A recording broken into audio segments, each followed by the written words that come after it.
ತಾರಯೇತ್ಯದ್ ಭವಾಂಬೋಧೇಃ ಸ್ವಜಪಾಸಕ್ತ ಮಾನಸಾನ್ ತತಸ್ತಾರಯತಿ ಖ್ಯಾತಃ ಅಂತ ಸ್ಕಾಂದ ಪುರಾಣದ ಒಂದು ಮಾತಿದೆ. ಓಂಕಾರದ ಮಹತ್ವದ ಕುರಿತಾಗಿ ಬೇರೆ ಬೇರೆ ಉಲ್ಲೇಖಗಳನ್ನ ಬೇರೆ ಬೇರೆ ವಿದ್ವಾಂಸರು ಸಂಗ್ರಹಿಸಿದ್ದನ್ನ ನಾವು ನೋಡ್ತಾ ಇದ್ದೀವಿ. ಭವಸಾಗರದಿಂದ ತಾರಯತಿ ನಮ್ಮನ್ನು ದಾಟಿಸ್ತದೆ. ಅದಕ್ಕಾಗಿ ಆ ಕಾರಣಕ್ಕಾಗಿ ಈ ಓಂಕಾರವನ್ನು ತಾರ ಅಂತ ಹೇಳ್ತಾರೆ. ಮತ್ತೆ ಅಗ್ನಿಪುರಾಣದಲ್ಲಿ ಬರುವ ಮತ್ತೊಂದು ಮಾತು, ಓಂಕಾರ ಪೂರ್ವಿಕಾ ತಿಸ್ರಃ ಮಹಾವ್ಯಾಹೃತಯ. ಓಂಕಾರವನ್ನು ಮೊದಲು ಹೇಳಿ ಆಮೇಲೆ ಮುಂದೆ ಮೂರು ವ್ಯಾಹೃತಿಗಳನ್ನು ಹೇಳ್ತಾರೆ. ತೇನ ಸಂಪರಿಪೂರ್ಣಂ ಯತ್ತತ್ ಪೂರ್ಣಂ ಕರ್ಮ ನೇತರತ್. ಎಲ್ಲಾ ಮಂತ್ರಗಳನ್ನು ಪ್ರಯೋಗ ಮಾಡಿದಾಗಲೂ ಕೂಡ ಓಂಕಾರವನ್ನ ಹೇಳಬೇಕು. ಆವಾಗಲೇ ಕರ್ಮ ಪರಿಪೂರ್ಣ ಆಗ್ತದೆ. ಇಲ್ಲದೆ ಹೋದ್ರೆ ಕರ್ಮ ಪರಿಪೂರ್ಣ ಆಗುವುದಿಲ್ಲ ಅಂತ ಅದರ ತಾತ್ಪರ್ಯ ಇದೆ. ಅಕ್ಷರಾಣಾಂ ಅಕಾರೋಸ್ಮಿ. ಎಲ್ಲ ಅಕ್ಷರಗಳಲ್ಲಿ ನಾನೇ ಅಕಾರವೇ ಪ್ರಧಾನ ಅಂತ ಭಗವದ್ಗೀತಾದಲ್ಲಿ ಕೃಷ್ಣ ಹೇಳ್ತಾನೆ. ಈ ಆಕಾರದ ವಿಸ್ತಾರವೇ ಈ ಓಂಕಾರ.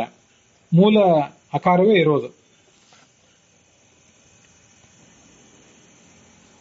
ರಾಮಾನುಜಾಚಾರ್ಯರು ತಮ್ಮ ಒಂದು ಗ್ರಂಥದಲ್ಲಿ ಹೇಳಿದ್ದನ್ನ ಬನ್ನಂಜೆ ಗೋವಿಂದಾಚಾರ್ಯ ಸಂಗ್ರಹ ಮಾಡಿದ್ದಾರೆ. ಸರ್ವಸ್ಯ ವೇದಜಾತಸ್ಯ ಪ್ರಕೃತಿ ಪ್ರಣವಃ ಪ್ರಣವಸ್ಯ ಚ ಪ್ರಕೃತಿಕಾರಕಃ. ಎಲ್ಲ ವೇದರಾಶಿಗೂ ಕೂಡ ಮೂಲ ಪ್ರಕೃತಿಯೇ ಓಂಕಾರ. ಆ ಓಂಕಾರಕ್ಕೆ ಮೂಲ ಅಕಾರ. ಪ್ರಣವದ ಅಂದ್ರೆ ಓಂಕಾರದ ವಿಕಾರವೇ ಓದ. ಈ ವೇದ ಸಾಹಿತ್ಯ ರಾಶಿಯಾಗಿದೆ. ಹೀಗೆ ರಾಮಾನುಜಾಚಾರ್ಯರು ಅದನ್ನು ವರ್ಣನೆ ಮಾಡಿದ್ದಾರೆ. ಮಧ್ವಾಚಾರ್ಯರು ಕೂಡ ಈ ಪ್ರಣವಾರ್ಥಾ ವ್ಯಾಹೃತಯ ವ್ಯಾಹೃತ್ಯರ್ಥಾ ಋಗಾದಯ ಇತಿಹಾಸ ಪುರಾಣಂ ಚ ಪಂಚರಾತ್ರಂ ಚ ಸರ್ವಶಃ. ಇದು ತೈತರಿಯ ಉಪನಿಷತ್ತಿನ ಭಾಷ್ಯ. ಛಾಂದೋಗ್ಯ ಉಪನಿಷತ್ತಿನ ಭಾಷ್ಯದಲ್ಲೂ ಕೂಡ ಅದು ಕೇಳಿ ಬರ್ತದೆ. ವ್ಯಾಹೃತಿ ಅಂದ್ರೆ ಭಗವಂತನನ್ನ ಚೆನ್ನಾಗಿ ವರ್ಣನೆ ಮಾಡುವುದರಿಂದ, ವಿಶೇಷವಾಗಿ ಆಹೃತಿ ಭಗವಂತನ ಗುಣಗಳನ್ನು ವರ್ಣನೆ ಮಾಡುವುದರಿಂದ ಈ ವ್ಯಾಹೃತಿಗಳಿಗೆ ವ್ಯಾಹೃತಿ ಅಂತ ಹೇಳ್ತಾರೆ.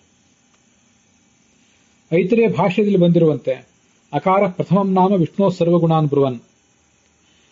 ಅಕಾರ ಅನ್ನೋದು ಭಗವಂತನ ಮೊದಲ ನಾಮ. ಯಾಕೆಂದ್ರೆ ಎಲ್ಲ ಗುಣಗಳನ್ನು ಅದು ವರ್ಣನೆ ಮಾಡ್ತದೆ. ಅಂದ್ರೆ ವಿರುದ್ಧ ಅಂತ ಅರ್ಥ. ಗುಣಗಳು ದೋಷಗಳಿಗೆ ವಿರುದ್ಧ. ಆದ್ರಿಂದ ಅಂದ್ರೆ ದೋಷ ವಿರುದ್ಧವಾದ ಗುಣಗಳುಳ್ಳವನು ಅಂತ ಅರ್ಥ. ಮತ್ತೆ ಅಂದ್ರೆ ಭಿನ್ನ ಅಂತ ಅರ್ಥ. ಭಗವಂತ ಜೀವರಿಂದ ಜಡಗಳಿಂದ ಭಿನ್ನ ಅಂತ ಅರ್ಥ. ಅಂದ್ರೆ ಅಭಾವ ಅನ್ನೋ ಅರ್ಥವನ್ನು ನಾವು ತಗೊಳ್ಬಹುದು. ಭಗವಂತನಲ್ಲಿ ಯಾವುದೇ ದೋಷಗಳು ಇಲ್ಲ ಅಂತ ಗೊತ್ತಾಗ್ತದೆ. ಸಮ್ಯಕ್ ವಕ್ತೃತ್ವತಃ ಅಕಾರ ಮುಖ್ಯ ನಾಮ. ಹೀಗೆ ಅಕಾರ ಅನ್ನೋದು ಭಗವಂತನನ್ನ ವರ್ಣನೆ ಮಾಡುವುದರಿಂದ ಆ ಅಕಾರವೇ ಭಗವಂತನ ಪ್ರಧಾನ ನಾಮವಾಗಿದೆ. ವ್ಯಾಖ್ಯೇಯ ರೂಪವಾಗಿದೆ. ಅಕಾರದ ವ್ಯಾಖ್ಯಾನವೇ ಮುಂದಿಂದೆಲ್ಲವೂ ಕೂಡ ಕೇಳಿ ಆಗಿದೆ. ಇಡೀ ಸಾಹಿತ್ಯ ರಾಶಿಯೂ ಆಗಿದೆ. ಅಶೇಷ ಗುಣಪೂರ್ಣತ್ವ, ಸರ್ವದೋಷ ರಹಿತತ್ವ ಇದೆಲ್ಲವೂ ಕೂಡ ಈ ಸಕಲ ಶಾಸ್ತ್ರಗಳ ಸಾರವಾಗಿದೆ ಅಂತ ಅದರ ಅಭಿಪ್ರಾಯ. ನಾರಾಯಣ ಎಂಬ ಶಬ್ದವೂ ಕೂಡ ಅಕಾರ ಎಂಬ ಶಬ್ದದ ಅರ್ಥವನ್ನೇ ವರ್ಣನೆ ಮಾಡ್ತದೆ.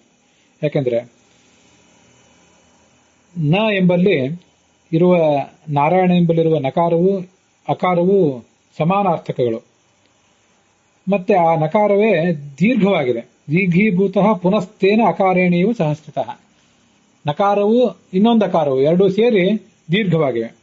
ಭಗವಂತ ಭಿನ್ನನಾಗಿದ್ದಾನೆ, ದೋಷ ದೂರನಾಗಿದ್ದಾನೆ ಅನ್ನುವುದನ್ನೇ ಅವು ಹೇಳ್ತವೆ. ಮುಂದೆ ರ ಎಂಬಲ್ಲಿ ರೇಫ ಇದೆಯಲ್ಲ, ಅದು ಕೂಡ ಅಭಾವವಾಚ್ ಚಕಾರಸ್ಯ ಹ್ಯರ್ಥ ರೇಫಃ ಕ್ಷಯಂಬೋದನ್. ರೀಂಗ್ ಕ್ಷಯ ಅಂತ ಧಾತು ಇದೆ. ಆದ್ರಿಂದ ರಹಿತತ್ವವನ್ನ, ದೋಷಗಳ ರಹಿತತ್ವವನ್ನು ಭಗವಂತನಲ್ಲಿ ಆ ರ ಅನ್ನೋದು ಹೇಳ್ತದೆ. ಅದರ ಮುಂದೆ ಮತ್ತೊಂದು ಅಕಾರ ಇದೆ.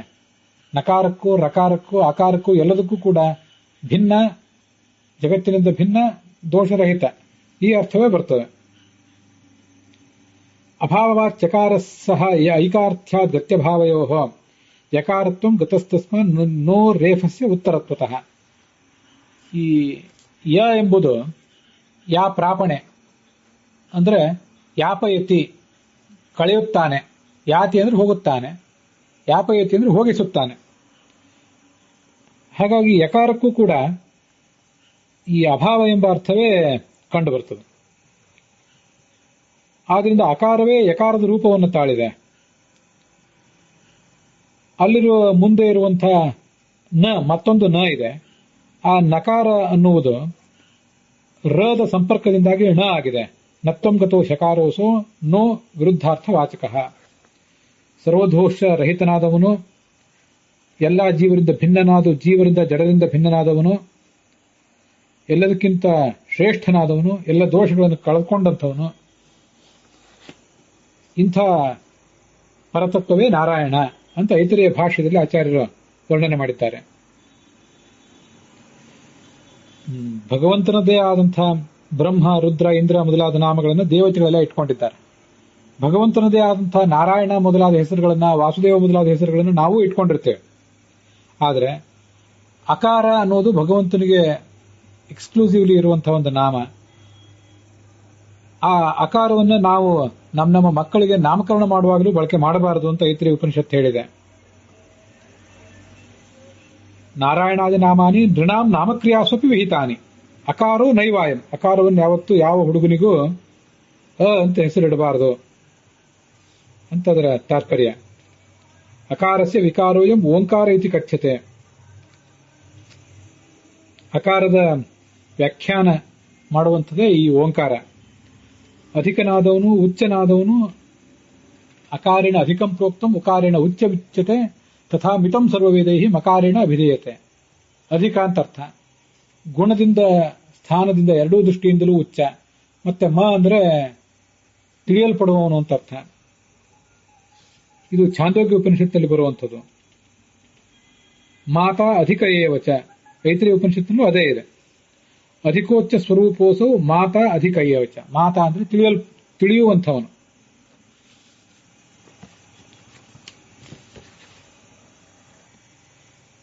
ಅಕಾರದ ಅರ್ಥ ಬಹಳ ಇರೋದ್ರಿಂದ ನ ಅಯೋಗ್ಯಾನ ಸಮ್ಯಕ್ ವಾಚ್ಯ ಇತಿ ಸ್ವಲ್ಪ ಏವ ಪ್ರಕಾಶಿತ ಅಸ್ಮಾಭಿಃ. ಓಂಕಾರದ ಮತ್ತು ಅಕಾರದ ಅರ್ಥ ಬಹಳ ವಿಸ್ತೃತವಾಗಿರೋದ್ರಿಂದ ನಾವಿಲ್ಲಿ ಹೆಚ್ಚು ಹೇಳಿಲ್ಲ ಅಂತ ಹೇಳ್ತಾ ಇದ್ದಾರೆ ಆಚಾರ್ಯರು ಐತರೇಯ ಭಾಷ್ಯದಲ್ಲಿ. ಒಂದು ಕಡೆ ಪುರಾಣದಲ್ಲಿ ಅಕಾರೋ ವಿಷ್ಣುರುದ್ದಿಷ್ಟ ಉಕಾರಸ್ತು ಮಹೇಶ್ವರ ಮಕಾರಸ್ತು ಸ್ಮೃತೋ ಬ್ರಹ್ಮ ಪ್ರಣವಸ್ತು ತ್ರಯಾರ್ಥಕ. ಒಂದು ಪುರಾಣದ ಮಾತು ಹೀಗಿದೆ: ಅಕಾರದಿಂದ ವಿಷ್ಣು ವಾಚ್ಯನಾಗಿದ್ದಾನೆ, ಉಕಾರದಿಂದ ಮಹೇಶ್ವರ ವಾಚ್ಯನಾಗಿದ್ದಾನೆ, ಮಕಾರದಿಂದ ಬ್ರಹ್ಮ ವಾಚ್ಯನಾಗಿದ್ದಾನೆ. ಹಾಗಾಗಿ ಓಂಕಾರ ಅನ್ನೋದು ತ್ರಿಮೂರ್ತಿಗಳನ್ನು ಹೇಳುತ್ತದೆ. ಸೋಮ ಎಂಬಲ್ಲಿಯೂ ಕೂಡ ಸ ಉ ಮ. ಉ ಅಂದ್ರೆ ರುದ್ರ, ಮ ಅಂದ್ರೆ ಲಕ್ಷ್ಮೀದೇವಿ. ಅವರಿಬ್ಬರಿಂದಲೂ ಸಮೇತನಾದವನೇ ಸೋಮ ಅನ್ನೋ ಅರ್ಥವನ್ನ ಋಗ್ಭಾಷ್ಯದಲ್ಲಿ ಆಚಾರ್ಯ ವರ್ಣನೆ ಮಾಡಿದ್ದಾರೆ. ಅದರಿಂದ ಉ ಅಂದ್ರೆ ರುದ್ರ ಹೌದು. ಹಾಗಾದ್ರೆ ಓಂಕಾರ ಅನ್ನುವುದು ಶಿವ, ವಿಷ್ಣು, ರುದ್ರ, ಶಿವ, ಬ್ರಹ್ಮ, ವಿಷ್ಣು, ರುದ್ರರನ್ನು ವರ್ಣನೆ ಮಾಡುವುದು ಹೇಗೆ? ಬ್ರಹ್ಮಣಿ ಬ್ರಹ್ಮರೂಪೋಸು ಶಿವರೂಪಿ ಶಿವೇ ಸ್ಥಿತಃ. ಈ ಸ್ವಯಂಚ ವಿಷ್ಣು ರೂಪೇಣ ಸ್ಥಿತಃ ಅಂತ ಭಾಗವತ ತಾತ್ಪರ್ಯದಲ್ಲಿ ಒಂದು ಸ್ಪಷ್ಟ ಮಾತನ್ನು ಹೇಳಿದ್ದಾರೆ. ಬ್ರಹ್ಮನಲ್ಲಿ ಇರುವಂತಹ ಬ್ರಹ್ಮ ಎಂಬ ರೂಪ ವಿಷ್ಣುವಿಂದೇ ರೂಪ, ಅದು ಮಕಾರದಿಂದ ವಾಚ್ಯವಾಗಿದೆ. ಶಿವನಲ್ಲಿರುವಂತಹ ಶಿವ ಎಂಬ ರೂಪ ಅದು ಉಕಾರದಿಂದ ವಾಚ್ಯವಾಗಿದೆ. ಅಕಾರದಿಂದಂತೂ ಈ ಪರಮಾತ್ಮನೇ ವಾಚ್ಯನಾಗಿದ್ದಾನೆ. ಹೀಗೆ ಆ ಪುರಾಣದಲ್ಲಿ ಬಂದಂತಹ ಮಾತನ್ನ ಭಗವಂತನ ಪಾರಮ್ಯಕ್ಕೆ ಧಕ್ಕೆ ಬರದಂತೆ ಹೊಂದಿಸಬೇಕು ಅಂತ ಅದರ ಅರ್ಥ. ಯತಃ ಅಕಾರಃ ಸದಾ ವಿಷ್ಣೋಃ ವಾಚಕತ್ವೇನ ಸಂಸ್ಥಿತಃ ತಸ್ಮಾತ್ ವರ್ಣತ್ರಯಾತ್ಮಾಯಂ ಪ್ರಣವೋಪಿ ತ್ರಯಾತ್ಮಕಂ ಹರಿಮೇವ ಸದಾ ವಕ್ತಿ ನೈವಾನ್ಯಂ ಕಂಚನ ಕ್ವಚಿತ್. ತತ್ವಸಾರ ಅನ್ನುವ ಗ್ರಂಥದಲ್ಲಿ ಆಚಾರ್ಯರು ಉದ್ಧರಿಸಿದ್ದಾರೆ ಗ್ರಂಥದಿಂದ. ಇದು ಐತರೇಯ ಉಪನಿಷತ್ತಿನ ಭಾಷ್ಯದಲ್ಲಿ ಅಕಾರ ಅನ್ನೋದು ಭಗವಂತನನ್ನು ಹೇಳ್ತದೆ. ಆದ್ದರಿಂದ ಅಕಾರದ ವ್ಯಾಖ್ಯಾನ ರೂಪವಾದಂತಹ ಓಂಕಾರವೂ ಕೂಡ ಆ ಭಗವಂತನ ಪಾರಮ್ಯವನ್ನೇ ಹೇಳ್ತದೆ ಹೊರತು ಬೇರೆ ಯಾರನ್ನೂ ವರ್ಣನೆ ಮಾಡುವುದಿಲ್ಲ.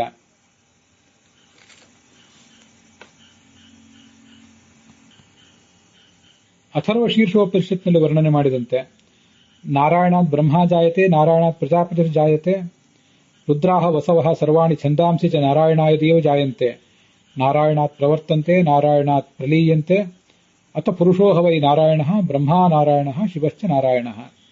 ಭಗವಂತನೇ ಬ್ರಹ್ಮ, ಶಿವ, ವಿಷ್ಣು ಇತ್ಯಾದಿ ಅನೇಕ ಶಬ್ದಗಳಿಂದ ವಾಚ್ಯನಾಗಿದ್ದಾನೆ. ಆದ್ದರಿಂದ ಓಂಕಾರ ಎಲ್ಲವೂ ಕೂಡ ಆ ಭಗವಂತನ ಮಹಿಮೆಯನ್ನೇ ವರ್ಣಿಸ್ತದೆ ಅಂತ ನಮಗೆ ಗೊತ್ತಾಗ್ತದೆ. ಅಲ್ಲಿಗೆ ಇವತ್ತಿನ ಈ ಭಾಗ ಸಮಾಪ್ತವಾಗಿದೆ.